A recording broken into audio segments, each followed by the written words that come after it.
नमस्कार दोस्तों। हम जो है चैप्टर 3 आपका स्टार्ट करते हैं सेक्शन 13 से। तो सेक्शन 13 है आपका use of child for pornographic purposes. ठीक है, जब हम चाइल्ड को पोर्नोग्राफिक पर्पज़ के लिए यूज़ करते हैं तो उसमें आपकी कैटेगरीज दे रखी हैं। जब हम किसी मीडिया के थ्रू, जिसमें कि आपका प्रोग्राम इंक्लूडेड है, या एडवर्टीज़मेंट के थ्रू, या टेलीविज़न चैनल, या इंटरनेट, या कोई भी आपका इलेक्ट्रॉनिक फॉर्म का मीडियम हो या प्रिंटेड फॉर्म का मीडियम हो, और वो प्रोग्राम या वो डिस्ट्रीब्यूशन या वो एडवर्टीज़मेंट आपका या तो वो पर्सनल यूज़ के लिए हो सकता है या डिस्ट्रीब्यूशन के लिए हो सकता है। ठीक है, इसका पर्पज़ क्या है वो समझ लीजिए।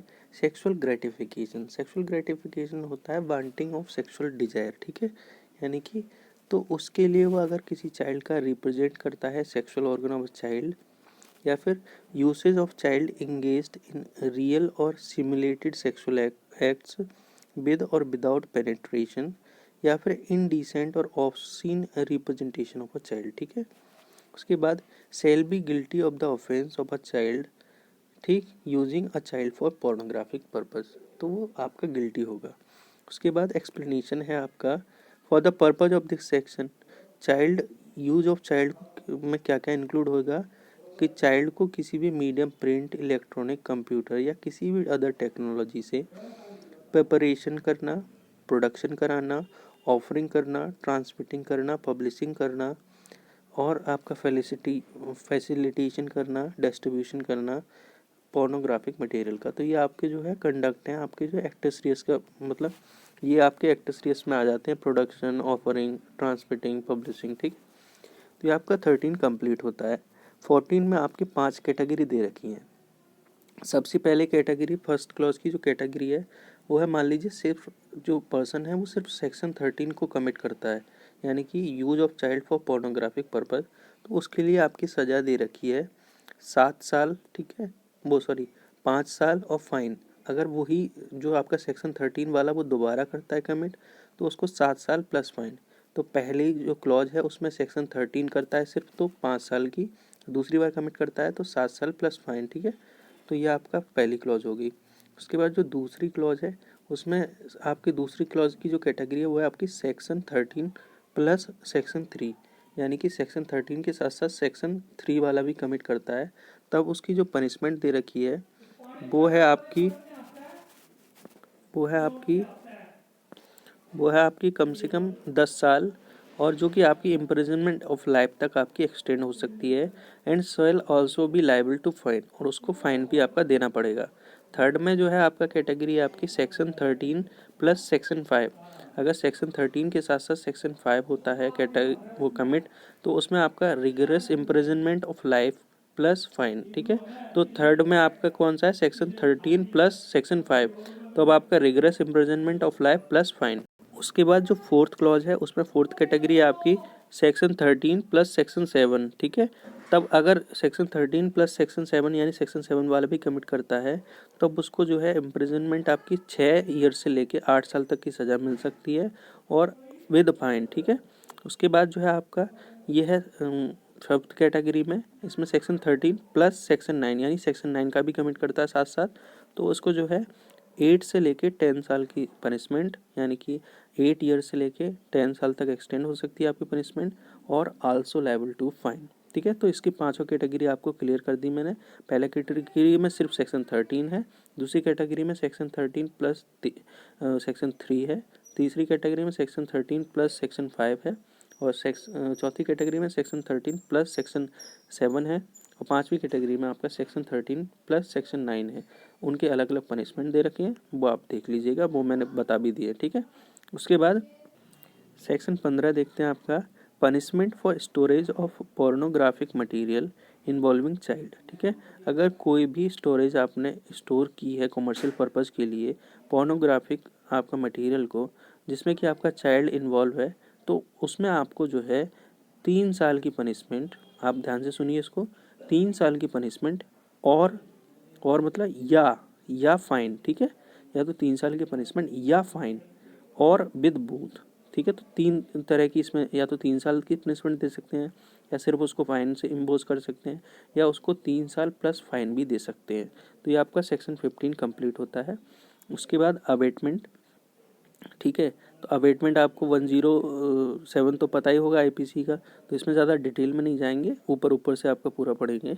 अ person abets an offence who first instigate any person to do that offence. First में आपका इंस्टिगेट करना, दूसरे में आपका क्रिमिनल कॉन्स्पिरेसी में इंगेज कराना, ठीक है। और उस कॉन्स्पिरेसी के परसुएंस में कोई ऑफेंस जो है एक्ट का ऑफेंस आपका कमिट हुआ हो, या फिर कोई इंटेंशनली ऐड करना, या बाय एक्ट और इलीगल ओमिशन, दोनों तरह से डूइंग ऑफ दैट ऑफेंस, ठीक है। इसके बाद एक्सप्लेनेशन फर्स्ट आपकी दे रखी है कि कोई भी पर्सन आपका इंस्टिगेशन कैसे कहलाएगी। कोई भी पर्सन जो बिल्कुल ही मिसरिप्रेजेंट करता है, बिल्कुल ही कंसील करता है किसी भी मटेरियल फैक्ट को जो कि वो आपका बाउंड टू डिस्क्लोज है, या फिर वॉलेंट्री कॉज करता है, या प्रोक्योर्स करता है, या अटेम्प्ट टू कॉज करता है, या प्रोक्योर करता है कोई भी थिंग जो कि होनी है, ठीक है।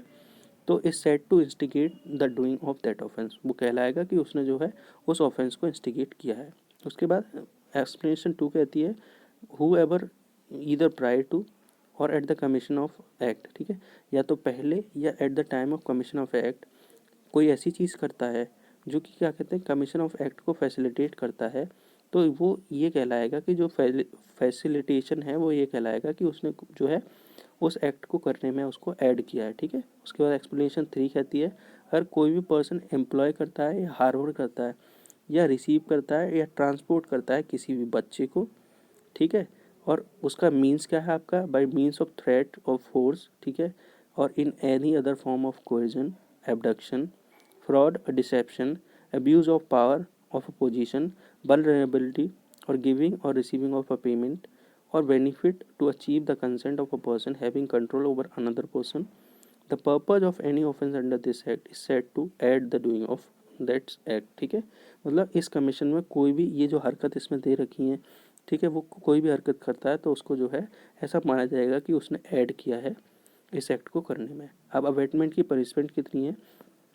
कोई भी पर्सन जो अवेट करता है कोई भी ऑफेंस अंडर दिस एक्ट, तो वो एक्ट जो है उस कॉन्सिक्वेंस में हो गया है, तो वो उस पनिशमेंट के लिए लायबल होगा जो कि उस ऑफेंस के लिए, जो पर्टिकुलर ऑफेंस उसने अवेट किया है उसके लिए जो पनिशमेंट है उसका दे रखी है, ठीक है। उसके बाद एक्सप्लेनेशन में दे रखा है an act or offence is said to be committed in consequence of abetment when it is committed in consequence of the instigation or in pursuance of conspiracy or with the aid which constitute the abetment. तो simply इसमें कोई समझाने वाली बात नहीं है, मतलब ये तीनों इंग्रेडिएंट को अगर फिलफिल करते हो तो आप कहलाओगे कि आके क्या कहते हैं अबेटमेंट किया है। तीनों में से कोई भी एक इंग्रेडिएंट, इंस्टिगेशन हो, कॉन्स्पिरेसी हो, या एडिंग हो, ठीक है। उसके बाद 18 है आपका punishment for attempt to commit an offence. उसको कितनी पनिशमेंट मिलेगी। अगर कोई अटेम्प्ट करता है कमीशन ऑफ द ऑफेंस जो कि पनिशेबल है इस एक्ट के द्वारा, या कॉज करता है an offence to be committed in such attempt does any act after मतलब towards the commission of the offence, उस ऑफेंस के कमीशन में shall be punished with imprisonment, punish किया जाएगा इम्प्रिजनमेंट पे कितना, ऑफ एनी डिस्क्रिप्शन, किसी भी डिस्क्रिप्शन का जो कि प्रोवाइडेड है ऑफेंस के लिए, ठीक है, for a term which may extend to 1/2 of the imprisonment of the life, जो कि कितनी हो सकती है आपकी, एक्सटेंड कर सकती है 1/2 ऑफ द इम्प्रिजनमेंट, ठीक। तो आपकी जो आपकी पनिशमेंट प्रोवाइड है, मान लीजिए कोई ऑफेंस के लिए कोई पनिशमेंट प्रोवाइड है, उसका जो है half punishment, half of the punishment as the case may be, and 1/2 of the longest term of imprisonment provided for that offence or with आपका फाइन और विद बोथ, ठीक है। तो ये भी आपका हो सकता है। उसके बाद आपका चैप्टर 5 है आपका procedure for reporting of cases, ठीक है। अब यहाँ से प्रोसीजरल पार्ट स्टार्ट हो जाता है कि रिपोर्टिंग ऑफ द केसेस कैसे होंगी, ठीक है। ये सेक्शन 19 कई बार पूछा गया है, रिपोर्टिंग ऑफ ऑफेंस। इसमें जो आपकी मार्जिनल हेड भी पूछता है कि कौन से सेक्शन में दे रखा है, और इसके अंदर से भी पूछ लेता है आपका, ठीक है। तो आपका reporting of offence not with standing anything content in the code of criminal procedure, any person, including the child, who has apprehension that an offence under this act is likely to be committed or has knowledge that such an offence has been committed, he shall be provide such information to a special juvenile police unit और local police। तो इसमें ये पूछा जाता है कि आपका मान लीजिए कोई ऑफेंस चाइल्ड के लिए हुआ है या अप्रहेंशन है उसकी, तो आपको किसको हमें रिपोर्ट करना है, ठीक है। तो हमें रिपोर्ट किसको करना है, हमें इन्फॉर्मेशन किसको देनी है, आपकी स्पेशल जुवेनाइल पुलिस को, यूनिट को या लोकल पुलिस को। और जो भी रिपोर्ट आपकी दी जाएगी सेक्शन सब सेक्शन 1 के तहत, उसको जो है एक एंट्री नंबर दिया जाएगा और उसको राइटिंग में रिकॉर्ड करना ज़रूरी है, ठीक है। उसके बाद वो इन्फॉर्मेंट है उसको पढ़ के सुनाई जाएगी कि भैया आपने ये बोला, यही लिखा है ना, तो वो कहेंगे हाँ हाँ सर यही लिखा है, ठीक है। उसके बाद वो उस बुक में आपकी जो भी आपकी जीडी वगैरह जो भी होता है, आपकी जो जो भी बुक है जो पुलिस यूनिट आपका कैप्ट करती है, तो आपका उसमें जो है उसको एंटर कर दिया जाएगा। उसके बाद जहाँ भी आपका where the report under subsection 1 is given by the child, मान लीजिए वो बच्चे के द्वारा दी जाती है, तो the same shall be recorded, ठीक है, इन सिंपल लैंग्वेज, उस साधारण लैंग्वेज में आपका रिपोर्ट को आपका रिकॉर्ड किया जाएगा जिसमें कि चाइल्ड अंडरस्टैंड करता है कंटेंट ऑफ द रिकॉर्डिंग, ठीक है। इसके बाद 4th क्लॉज में है, अगर अगर कोई ऐसा कंटेंट है जो कि उस लैंग्वेज में आपका एंटर या रिकॉर्ड किया जा रहा है जो कि चाइल्ड अंडरस्टैंड नहीं कर सकता, और वो जो है, और wherever it is necessary, और ये भी ज़रूरत भी है कि a translator or an interpreter should be there, मतलब एक ट्रांसलेटर या इंटरप्रेटर की ज़रूरत है, तो उस इंटरप्रेटर या उस ट्रांसलेटर को बुलाया जाएगा जो उस क्वालिफिकेशन को रखता है या उस एक्सपीरियंस को रखता है, और उसको जब बुलाएगा तो उसके लिए जो इंटरप्रेटर आएगा या ट्रांसलेटर आएगा तो उसको फ़ी दे के बुलाया जाएगा, ठीक है। और ये तो आपका हो गया। उसके बाद आपका 5th क्लॉज है, अगर कोई स्पेशल जुवेनाइल पुलिस यूनिट या कोई भी लोकल पुलिस ये सेटिस्फाई करती है कि child against whom an offence has been committed, child के अगेंस्ट ऑफेंस कमिट हुआ है और वो जो है केयर और प्रोटेक्शन की नीड में है, तो it's shall after recording the reason, वो क्या करेगी, उसकी क्या ड्यूटी है, रीजन्स को रिकॉर्ड करने के बाद इन राइटिंग में वो एक इमीडिएट अरेंजमेंट करेगी कि चाइल्ड को सच केयर और प्रोटेक्शन दी जाए, ठीक है। उसमें क्या क्या इंक्लूड कर सकता है, चाइल्ड को आपका शेल्टर होम में आपका एडमिट कराना, या फिर कोई भी नियरेस्ट हॉस्पिटल है जिसमें कि आपका उसे ज़रूरत है, मान लीजिए उसको फर्स्ट एड की ज़रूरत है, तो उसको नियरेस्ट हॉस्पिटल में एडमिट कराना विद इन 24 आवर, यानी कि 24 घंटे के अंदर of the report as may be prescribe, जैसा कि आपका प्रेस्क्राइब किया गया है, ठीक है। उसके बाद 6th क्लॉज है आपका, जो स्पेशल जुवेनाइल पुलिस यूनिट या लोकल पुलिस होगी, उसकी ड्यूटी है कि without unnecessary delay but with in a period of 24 hours, ठीक है, कोई जल्दबाजी न करते हुए और 24 आवर्स के पीरियड के बीच में वो रिपोर्ट आपका करेगा मैटर को चाइल्ड वेलफेयर कमेटी को, ये और स्पेशल कोर्ट, और where no special court has been design, अगर मान लीजिए कोई स्पेशल कोर्ट नहीं है तो कोर्ट ऑफ सेशंस को। तो ये क्लॉज बहुत इंपॉर्टेंट है, मान लीजिए आपसे पूछ लिया कि मान लीजिए कोई भी स्पेशल कोर्ट आपका नहीं है, ठीक है, या चाइल्ड वेलफेयर कमेटी नहीं है, तो आप किसको देंगे, तो कोर्ट ऑफ सेशंस को, ठीक है। और उसके बाद मतलब child welfare committee and they रखा है ना इसमें स्पेशल कोर्ट, अगर वो नहीं है तो आपका to the court of session including need of child for care and protection and steps taken in this regard, ठीक है, और उसके रिगार्ड में आपका स्टेप्स लिए जाएंगे। इसके बाद नो पर्सन शैल इनकर एनी लायबिलिटी वेदर सिविल और criminal for giving the information in good faith for the purpose of subsection 1। Subsection 1 में आपका जो है कोई भी पर्सन दे रहा था इन्फॉर्मेशन, मान लीजिए वो गुड फेथ में कोई इन्फॉर्मेशन दे रहा है, तो उसकी कोई लायबिलिटी इनकर नहीं होती है, उसको कोई लायबल वो नहीं होगा, ठीक है। तो ये आपका 7 उस पर्सन जो पर्सन गिविंग इन्फॉर्मेशन उसको प्रोटेक्शन प्रोवाइड कराता है, क्लॉज 7। तो ये 19 आपका बहुत ज़्यादा इंपॉर्टेंट है। उसके बाद आपका जो है सेक्शन 20 आ जाता है, obligation of media studio and photographic facilities आपका टू रिपोर्ट केसेस, ठीक है, यानी मीडिया का क्या ऑब्लिगेशन होगा, स्टूडियो का क्या ऑब्लिगेशन होगा, and photographic facility to report cases, ठीक है। Any personal of the media, hotel, lodge, hospital, club, studio या फोटोग्राफिक फैसिलिटीज़ का वो किसी भी नाम से आप बुला सकते हैं, irrespective of the number of person employed there in, और ये भी ध्यान में नहीं रखा जाएगा कितने पर्सन उसमें एम्प्लॉयड हैं, इर्रेस्पेक्टिव ऑफ पर्सन एम्प्लॉयड।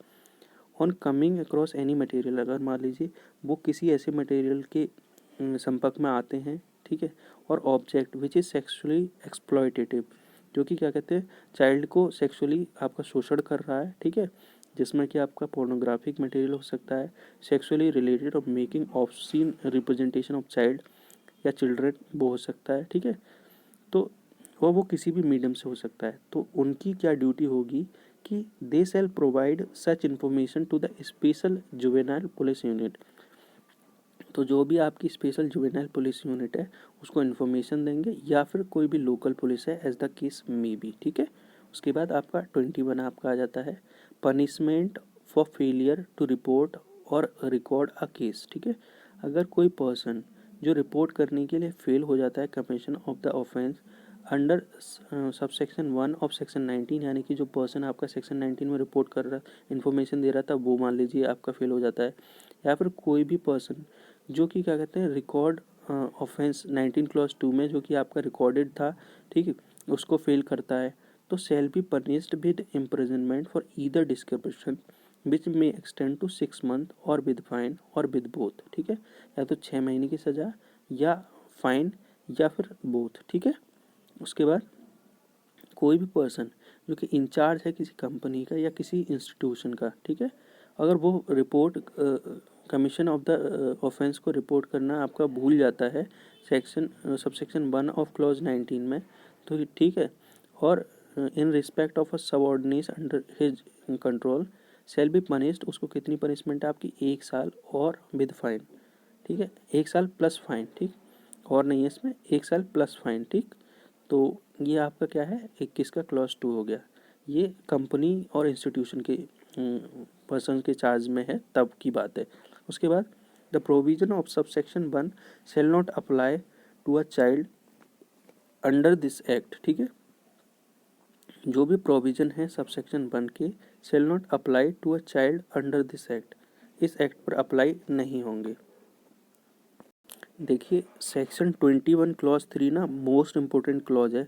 इसमें देखो डबल प्रोटेक्शन दी गई है चाइल्ड को, यानी कि जो मान लीजिए पर्सन एनी पर्सन में कोई भी बंदा आ सकता है, आपका चाइल्ड भी आ सकता है, तो उस चाइल्ड पे ये अप्लीकेबल नहीं है भैया। यानी चाइल्ड मान लो कोई इन्फॉर्मेशन नहीं देता है, फेल कर जाता है, या कोई रिकॉर्ड बनाने में फेल कर जाता है, तो चाइल्ड पे ये लागू नहीं होगा, चाइल्ड को कोई पनिशमेंट नहीं मिलेगा, ठीक है। बाकी लोगों को मिल सकता है। तो ये आपका जो सेक्शन 21 क्लॉज 3 है डबल प्रोटेक्शन चाइल्ड को प्रोवाइड कराता है। एक तो एक्ट ही चाइल्ड को प्रोटेक्शन के लिए बना है, दूसरा और ये अगर मान लो कोई दूसरा चाइल्ड है तो वो अगर इन्फॉर्म नहीं करता तो भी उसको कोई सज़ा नहीं है, ठीक है। तो वो भी आपका प्रोटेक्टेड है 21 क्लॉज 3 के तहत। उसके बाद आपका 22 देख लेते हैं। नाउ आपका आता है आपका सेक्शन 22, कोई भी पर्सन जो फॉल्स कंप्लेंट बनाता है, ठीक है, या फॉल्स इंफॉर्मेशन प्रोवाइड करता है किसी भी पर्सन के अगेंस्ट, ठीक है, in respect of an offence committed section 3 section 5 section 7 section 9, ठीक है, तो वो उसकी जो सोली इंटेंशन है टू ह्यूमिलिएट एक्सटॉर्ट और थ्रेटन और डिफेम सच पर्सन। मान लीजिए किसी को हमने ह्यूमिलिएट करना है, तो उसके खिलाफ हमने पॉक्सो के अंदर कोई केस करना चाह रहे हैं, या फॉल्स इन्फॉर्मेशन दे रहे हैं, या फॉल्स कंप्लेंट कर रहे हैं, या कोई भी चीज़ हम मान लीजिए उसको एक्सटॉर्ट करना चाह रहे हैं, उससे मनी आपका ऐंठना चाह रहे हैं, ठीक है, तो उस केस में, ठीक है, या फिर उसको डराना चाह रहे हैं या उसको डिफेम करना चाह रहे हैं, उस इंटेंशन के साथ अगर हम कोई फॉल्स इन्फॉर्मेशन या फॉल्स कंप्लेंट करते हैं तो हमको 6 महीना और विद फाइन, यानी कि या तो 6 महीने या फाइन और विद बोथ, ठीक है। उसके बाद अगर कोई कंप्लेंट आपकी मेड की जाती है या कोई भी फॉल्स और इन्फॉर्मेशन आपको प्रोवाइड की जाती है चाइल्ड के द्वारा, ठीक है, तो उस चाइल्ड को कोई पनिशमेंट नहीं है। तो जो 22 क्लॉज 2 और 21 क्लॉज 3 बिल्कुल सिमिलर हैं, ठीक है, तो इनको रीड विद भी कर सकते हैं, ठीक, उन मतलब चाइल्ड भी इसमें डबल प्रोटेक्टेड है, ठीक। उसके बाद whoever not being a child makes a false complaint or provides false information against a child, ठीक है। देखिए देखिए 22 क्लॉज 1 और 22 क्लॉज 3 में उतना डिफरेंस है। अब 22 क्लॉज 1 तो एनी पर्सन के लिए है, और जो 22 क्लॉज 3 है वो चाइल्ड के रेफरेंस में है, ठीक है। अगर मान लो चाइल्ड के रेफरेंस में अगर कोई आपका वो करता है इन्फॉर्मेशन, और जो 22 क्लॉज 1 है किसी भी पर्सन के अगेंस्ट आपने इन्फॉर्मेशन दी है गलत इन्फॉर्मेशन, इसमें चाइल्ड के अगेंस्ट आप फॉल्स इन्फॉर्मेशन कर रहे हो या फॉल्स कंप्लेंट बना रहे हो, तो उसमें क्या होगा, और उसको जो है and thereby victimising such child in any of the offence under this act shall be punished with imprisonment which may extend to 1 year, 1 साल तक पनिशमेंट, या फाइन, या फिर बोथ। ठीक, तो ये आपका सेक्शन 22 आपका ख़त्म होता है। उसके बाद प्रोसीजर ऑफ मीडिया, देखिए जो आपका 19 से लेके आपका जो 23 है ना, इसमें आपके ज़्यादातर मैंने क्वेश्चंस जितने भी देखे हैं ना ऑब्जेक्टिव्स में, सिर्फ यही पूछ लेते हैं प्रोसीजर ऑफ मीडिया किस में दे रखा है। ये बहुत कंफ्यूजिंग है ना, तो इसलिए सिर्फ सेक्शंस के वो पूछ लेता है मार्जिनल हेड। आपसे पूछ लेगा 22 मतलब पनिशमेंट फॉर फेलियर और रिपोर्ट और रिकॉर्डिंग ऑफ केस कौन से में, तो आप इसके 19 से लेकर 23 तक ये मार्जिनल हेड 2-3 बार देख लीजिएगा, मतलब कौन क्या क्या इसमें हेड्स हैं, तो ये आपको क्लियर हो जाएगा और आप फंसेंगे नहीं। ठीक है, उसके बाद प्रोसीजर ऑफ मीडिया देख लेते हैं हम। तो no person shall make any report or present comments on any child. ठीक है, ना तो कोई रिपोर्ट बनाएगा, ना कोई कमेंट आपका पास करेगा, प्रेजेंट करेगा किसी भी चाइल्ड के रिस्पेक्ट में। तो वो किसी भी मीडिया के फॉर्म में हो सकता है, या स्टूडियो में हो सकता है, या कोई भी फोटोग्राफिक फैसिलिटीज़ के तौर पर हो सकता है। ठीक है, और कब करता है, जब उसको खुद पूरी नॉलेज नहीं है, कंप्लीट और ऑथेंटिक उसको इन्फॉर्मेशन नहीं है, तब वो करता है। और ये जो है इसका जो इफ़ेक्ट होगा वो लोअरिंग ऑफ द रेपुटेशन और इन्फ्रिंजमेंट अपॉन हिज प्राइवेसी। तो आपका जो है वो मीडिया पर्सन जो है लायबल होंगे। ठीक है, जैसे कभी कभी होता है, आपने देखा होगा मीडिया पर्सन जो है लोगों का नाम डिस्कस कर देते हैं, बेचारे के बच्चे का नाम डिस्क्लोज कर देते हैं। ठीक है, वो उस डिस्क्लोजर ऑफ आइडेंटिटी जो है आपका 2 में दे रखा है। तो डिस्क्लोजर ऑफ आइडेंटिटी आपने रेप विक्टिम्स के रिलेटेड देखा होगा 228A है। इसी रेफरेंस में जो बच्चों के केस में है आपका 23 क्लॉज 2 है। ठीक है, no report in any media shall disclose the identity of a child including his name, ना तो उसका नाम, हिज नेम में आपका हिज में आपका आपने सेक्शन 8 पढ़ा होगा ना, तो अब आपको हिज को हर की तरह भी पढ़ना है। ठीक है, उसमें जो है आपका जेंडर डिफाइन है, तो जेंडर में आपका क्या सेक्शन 8 आईपीसी में क्या डिफाइन है कि आपका जो विक्टिम होगा वो हिज, मतलब उसमें जो है आपका मेल जो है आपके जेंडर यूज़ किया जाएगा, इसका मतलब ये होगा कि वो दोनों को इंक्लूड करता है। ठीक है, तो हिज मतलब मेल और फीमेल दोनों के लिए ये। ठीक, तो इसमें क्या दे रखा है कि no report in any media shall disclose the identity of child including his name, address, photograph, family detail, school, neighbourhood और any other particular which may lead to disclosure of identity of a child. ठीक है, बहुत simple है, मतलब आपको disclosure आपको नहीं करना है। उसके बाद प्रोवाइडेड, अब डिस्क्लोजर में आपका name, address, photograph, family detail, school, neighbourhood और कोई भी पर्टिकुलर ऐसा नहीं डिस्क्लोज करना है, तो इसमें सारी चीज़ आ जाती हैं आपकी। ठीक है, अगर आपने मान लो आपको कि वो जो है फलानी कॉलोनी का है, ठीक है, और मान लो फलानी कॉलोनी का है, उसका जो है तिमंजिला पे उसका मान लो मकान है, अब मान लो तिमंजिला मकान एक ही हो उस कॉलोनी में, तो आपने डिस्क्लोज तो कर दी ना आइडेंटिटी। तो ये सब ऐसे डिस्क्लोजर आपको प्रोहिबिटेड है। ठीक, provided that for reasons to be recorded in writing, special court competent to try the case under this act may permit such disclosure.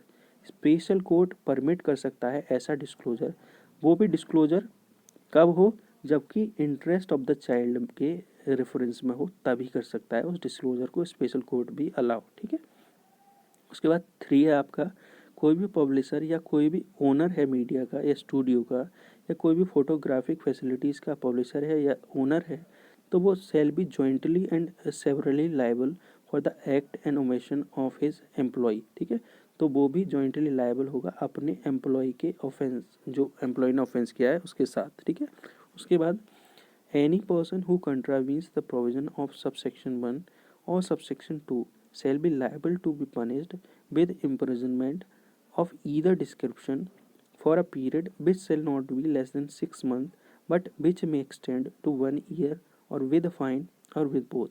अगर कोई भी पर्सन कंट्रावीन करता है सबसेक्शन 1 या सबसेक्शन 2 में, यानी कि सबसेक्शन 1 में आपका क्या है, सबसेक्शन 1 में रिपोर्ट करना या कमेंट करना किसी भी बच्चे के ऐसे रिलेटेड, सेक्शन 2 में डिस्क्लोजर ऑफ आइडेंटिटी है, तब उसका पनिशमेंट कितना है। ठीक है, तो पनिशमेंट आपका जो है कम से कम 6 महीने हो सकता है, और मतलब ज़्यादा मतलब कम से कम 6 महीने, और जो आपका 1 ईयर तक एक्सटेंड हो सकता है, तो 6 महीने से लेकर 1 ईयर, और विद फाइन या तो फाइन के साथ और विद बोथ। ठीक है, तो ये आपका यहाँ आपका चैप्टर 5 ख़त्म होता है।